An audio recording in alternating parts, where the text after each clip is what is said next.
I think to be very brief, just to express my profound terima kasih for your support, for being kind enough to be here at a very short notice. I myself gave them and the group very short notice because the proceedings of the federal court, or Supreme Court here, on, and I could not decide and confirm my departure until, because people anticipate a decision then. But anyway, I mean, a lot of people ask me, why do I need to go back, knowing that possibility of going back to prison?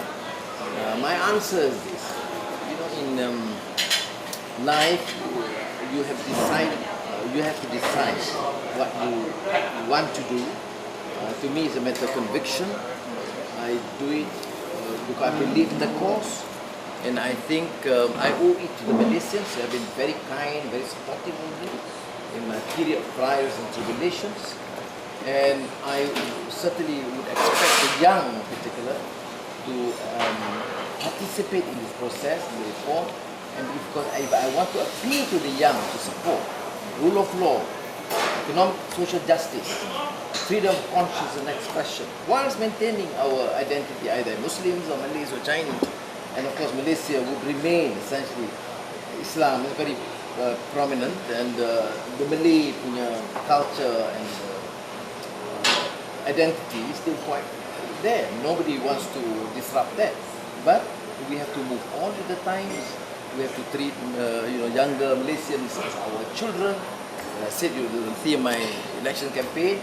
If you can have leaders who genuinely feel that and say that anak Melayu, anak Cina, anak India, anak Dayak, anak Kadazan, anak saya, then I think the future is bright. That's what we feel. And then the final point is, of course, the issue of abuse of power and the growing intolerance. We know, I grew up, of course, in Penang, but we know Malays don't normally play with dogs. But it was never an issue. But now it became a national issue. You know why? Because these guys want to deflect from endemic corruption and gross abuse of power. And you know the issue of the Bible. As I said just now, what is the issue of the Bible? The Bible was wrongly and justly confiscated from the church. What we have been asking for is to return it to the Christians. That's all.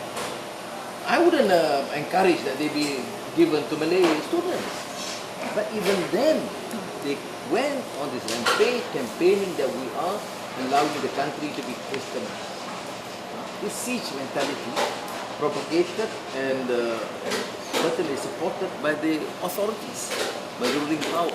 And this is, I think, even in the period, say I was working with Mahathir, I disagree with him on many issues, but this racist and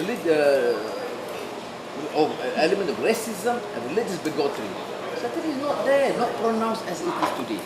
So you here have a task, to support the cause in whatever way you can.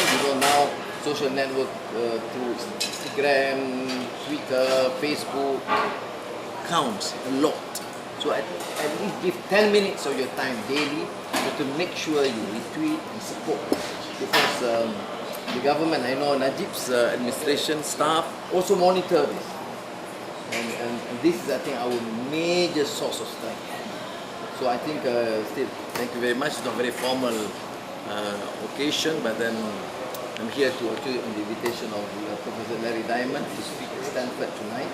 I'm sorry that he could not, the hall is full and they cannot accommodate most who applied to join. You couldn't. Yeah, I know. Probably we'll try and persuade her to join my delegation so that you can come in. It might be. Well, those that need seats, come and see me later. I'll see what I can do. No promise. Otherwise, blame her. Okay, terima kasih banyak. Terima kasih.